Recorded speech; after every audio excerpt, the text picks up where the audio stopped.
Win a total cash prize. Over.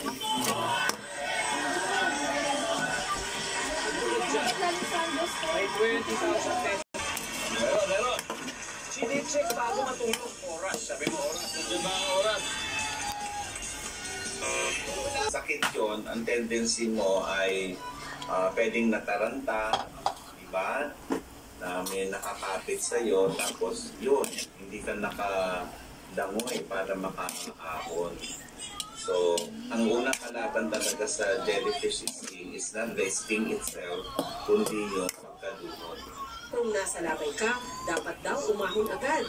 May pagkakataon pa raw na maisugod ang biktima sa ospital kung kinakailangan. Meron ding first aid na pwedeng gawin. Habang nagsusuri noon, ang BIFAR at mga marine scientists ng University of the Philippines Diliman Institute of Biology. Sa pamamagitan niya ng delikado at sobrang babang paglipad nito sa taas mismo ng mga Pinoy sa loob ng 10 means if in the next foreseeable years or immediately from here onwards there will be a consistent monitoring, that there will be actions to manage these resources. Our approach includes not just law enforcement Philippines, Philippine Coast Guard, illegal bigger fisheries and processing sources. We also take recommendations from the academic, particularly those who are really authority when it comes to science. Hindi tulad sa mga misyon sa Sandigil, puro tauhan ng military. Ang kasama sa mga resupply mission sa PRP Sierra Madre, kabilang ang tinira ng water cannon nitong Sabado.